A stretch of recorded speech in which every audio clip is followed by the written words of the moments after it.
8.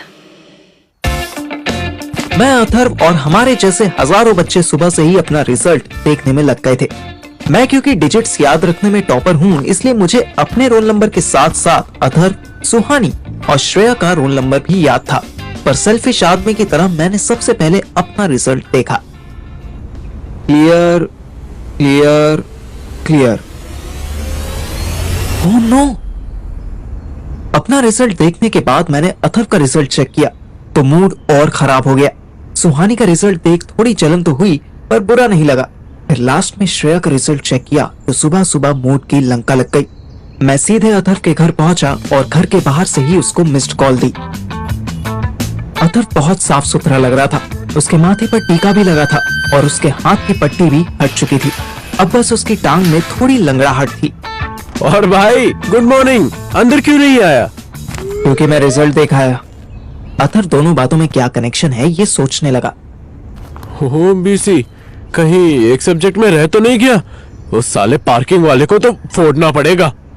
नहीं, मतलब हाँ, उसको पीटने की जरूरत तो पड़ेगी। भोसड़ी के, जबरदस्ती का सस्पेंस क्यों बना रहा है? क्या हो गया? मुंह क्यों सड़ाया हुआ है तूने? मैं टॉप 3 स्टूडेंट नहीं रहा। फिर फेल हो गया क्या? नहीं बे, बैक आने का तो मतलब ही नहीं होता। पर चौथे या 5वें पोजीशन पर आया, अभी क्लियर नहीं है। तो थर्ड कौन है? सुहानी। और सेकंड? श्रेया। तो फर्स्ट कौन है? कोई प्रदीप शुक्ला करके है, मैं नहीं जानता, सुहानी से पूछूंगा। और मैं एक सब्जेक्ट में फेल? नहीं, पास। मतलब एक भी सब्जेक्ट में फेल नहीं हुआ? नहीं बे, एक में ही पास हुआ है।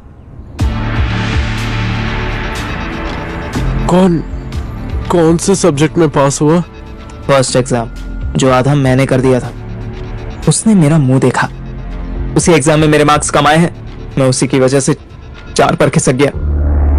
अथर्व कुछ ना बोला। उसने एक बार पीछे मुड़कर अपना घर देखा। मैं समझ रहा था कि उसके दिल पर क्या बीत रही है, पर यह भी सच था कि एक दिन पढ़ाई करने से तो कोई पास नहीं होता है। मेरी टेंशन इस बात की भी थी कि उसके पापा मेरा क्या हाल करेंगे, क्योंकि 60,000 तो मैंने ही चीटिंग के नाम पर लिए थे। दोनों तरफ से सैड सिचुएशन बनी हुई थी कि अचानक अथर्व गुस्से में उठा। चल, उस भोसड़ी वाले की गांड तोड़ते हैं चल के। चीटिंग करवाने में भी चीटिंग करता है साला। मैं समझ गया कि वो पार्किंग वाले की बात कर रहा है। हम 10 बजे कॉलेज पार्किंग पर पहुंचे तो हैरान रह गए। वहां ना विजय सेतुपति का डुप्लीकेट था और ना ही उसका छछुंदर सा गांव वाला। वहां तो अलग ही 4 लोगों की टीम बैठी थी। इन्होंने प्रॉपर ब्लू कलर की यूनिफॉर्म पहनी हुई थी। उस पे नेम टैग लगा था। मुझे उनमें से एक आदमी कुछ पढ़ा लिखा सा लगा। उसका नाम प्रतीक कुमार था। भाई साहब, यहाँ एक पार्किंग वाला हुआ करता था, वो कहाँ गया? इस कॉलेज के तुम लोग स्टूडेंट हो क्या? हाँ जी, हम दोनों ही। मतलब तुम्हें भी चूना लगा गया? सच कहूं तो मैं यहाँ आने से पहले ये एक्सपेक्ट करके चल रहा था कि पार्किंग वाला गायब हो चुका होगा। अरे बहुत से स्टूडेंट्स का चूतिया काट के गया है वो। पास कराने के नाम पे किसी से 20,000 लिए, किसी से 30,000 लिए, तो किसी से 35,000 लिए। अरे मुझे तो हैरानी है कि स्टूडेंट्स इतने चूतिया कैसे हो जाते हैं कि एक पार्किंग वाले पे भरोसा कर लेते हैं। मैंने अथर्व की ओर खोल कर देखा। वो कहीं किसी और ही दुनिया में लग रहा था। पर क्लासरूम में चिट्स तो चली थी। क्या कहा? क्या चली थी? अरे फर्रे तो चले थे। एक लास्ट वाला छोड़कर बाकी हर एग्जाम में 12 बजे के बाद कोई फर्रे बांटने आता था। अरे भैया, ये सब काम अंदर वालों की मिली भगत के बगैर कहीं होते हैं? अरे उसने सेटिंग कर ली होगी किसी पेपर वाले टीचर के साथ, इन्विजिलेटर से। अरे हाँ भाई, फर्रे के नाम पे किताब से टीप कर कुछ भी लिख दिया और उसके बाद तुम्हारे जैसे बच्चों में बांट दिया। अब जिन्हें पता ही नहीं है कि सही सवाल जवाब क्या है, उन्हें तो फर्रा सही ही लगेगा ना। वो गया कहाँ? वो तो कहता था पार्किंग उसी की है, महीने का 10 लाख कमाता है। चारों लोग जोर से हंसे। अरे भैया, पढ़े लिखे होकर भी तुम कैसी बातें कर रहे हो? अरे दिल्ली की सारी पार्किंग नगर निगम की है और वो ठेके पे उठाई जाती है, यानी कि ठेकेदार उठाते हैं और फिर ठेकेदार अब्दुल जैसों को नौकरी पे रखते हैं और फिर वो उनके ऊपर होता है कि वो किसी को 10,000 देते हैं तो किसी को 15,000। अथर्व पास आया और बोला, ये अब्दुल कौन है? लो भैया, अरे तो अभी तक किसकी रामायण चल रही थी? अरे यहाँ का पार्किंग वाला। तुमने नाम तो पूछा था ना उसका।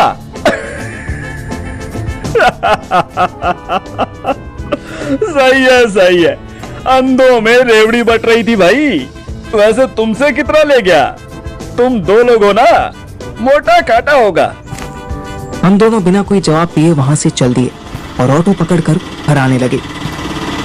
हमने अब तक बाइक नहीं छुड़वाई थी क्योंकि हम एग्जाम्स के बाद से इधर उधर फालतू खर्चे कर रहे थे।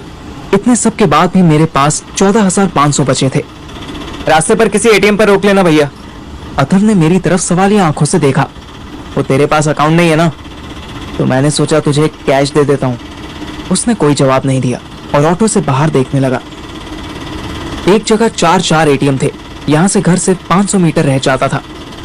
इसको पैसे दे दे, यहाँ से पैदल चलेंगे। मैंने ऑटो वाले को जीपे किया और एटीएम से पैसे निकालने चला गया। मैंने पैसे निकालकर उसे पकड़ा दिए। उसने ऐसे जेब में रखे जैसे इन पैसों की कोई वैल्यू ही नहीं थी। हम चुपचाप घर की तरफ जाने लगे। भाई बुरा ना माने तो एक बात कहूं। क्या है बुरा मानूंगा यार, बस ज्ञान मत दियो कि ये कर लेता वो कर लेता, तेरी गलती है मेरी गलती है, ये रंडी रोना मत करना। और करना है तो वो भी कर ले।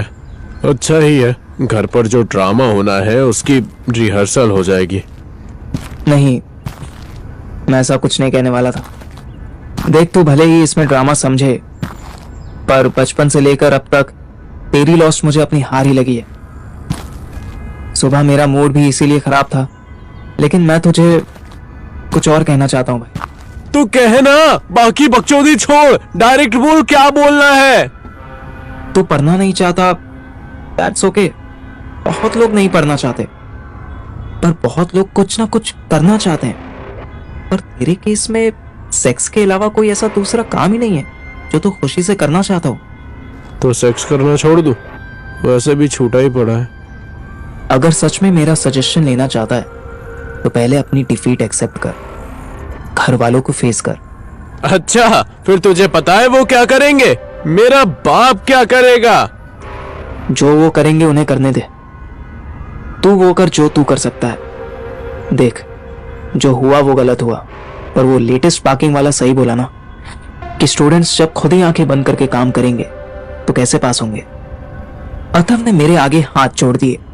भाई प्लीज 2 मिनट सुकून से चलने दे। बकचोदी मत कर, ज्ञान चोदी तो बिल्कुल मत कर, प्लीज। सही है, मेरे ज्ञान से तो वैसे भी तुझे छुटकारा मिलने ही वाला है। जा मस्त रहे होशियारपुर में। वैसे भी तेरी माँ 6 महीने से ज्यादा तुझे वहां रहने नहीं देगी। चल तू जा घर, मैं अपने घर निकलता हूँ। अपने बाप को डिसअपॉइंटिंग न्यूज दे दूं कि मैं पास हो गया। डिसअपॉइंटिंग क्यों? उनका एक चांस मिस हो गया ना, फेल हो जाता तो जम के पीते। हम दोनों भारी मन लेकर अपने अपने घर की ओर चल दिए। जाते जाते मैं जोर से चिल्लाया, फेस कर अपनी प्रॉब्लम्स को, बाप को, माँ को, होशियारपुर को। मेरे बिना मेरी बैसाखी लेनी छोड़नी होगी तुझे। अथर को घर के दरवाजे पर ही माँ खड़ी दिख गई। उसने अपने माथे पर हाथ मारा। मम्मी को पूरी तरह इग्नोर करता हुआ अथर घर में घुसा और फ्रिज से बोतल निकालकर पानी पीने लगा। मम्मी अजीब सा मुंह बनाए उसे देख रही थी। क्या हुआ?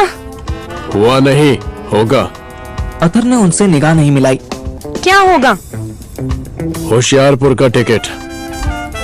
मैंने घर आते ही मम्मी को अपना रिजल्ट बताया। वो खुशी से झूम उठी। अरे वाह मेरा बेटा, शाबाश। अथर का रिजल्ट कैसा रहा? सुनीता आंटी बताएंगी, वेट करो। पूरे मोहल्ले में बात फैलेगी अभी। एनीवेज, मेरा बाप कहाँ है?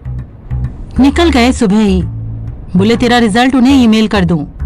व्हाट्सएप के जमाने में उन्हें घर वालों से बात करने के लिए भी ईमेल करनी पड़ती है। ज्यादा जुबान चल रही है तो उनके सामने बोलियो, तब समझूंगी कि तू मर्द बन गया है। चल एक काम कर दे मेरा। क्या मम्मी, अभी तो घर आया हूँ, क्या काम कर दूं अब? हाँ तो क्या हो गया? कौन सा पत्थर तोड़कर आया है? चल ये सूट ले जा कुंजा आंटी के यहाँ और उन्हें मिठाई भी खिला दियो। ओह, कुंजा आंटी क्या? ठीक है, चले जाता हूँ। देखो तो कैसा खुश हुआ गुंजा के घर जाने के नाम पे। तू कहे तो उसकी लड़की से तेरी बात चलाऊं। क्या भाभी, अभी तो हम बच्चे हैं। जा फिर अच्छे बच्चों की तरह माँ का कहना मान, ठीक है जाता हूँ, पर आप उनको व्हाट्सअप कर दो कि मैं आ रहा हूँ। ताकि वो तेरे स्वागत के लिए लाल कपड़ा बिछा कर रखे कि जमाई जी आ गए। अरे यार माँ क्या है, क्यों छेड़ रही हो? मैं जितनी तेज चल सकता था उतनी तेजी से सुहानी के घर गया। दिन का टाइम था, मेरी मम्मी ने मुझे ऑफिशियली मिठाई खिलाने के लिए भेजा था। मैं तो रास्ते में स्पीच भी तैयार कर रहा था कि मैं आंटी से कैसे बात करूंगा। अंदर से कोई आवाज नहीं आई। मैंने फिर बेल बजाई। आज दरवाजा कुंजा आंटी ने नहीं, सुहानी ने खोला।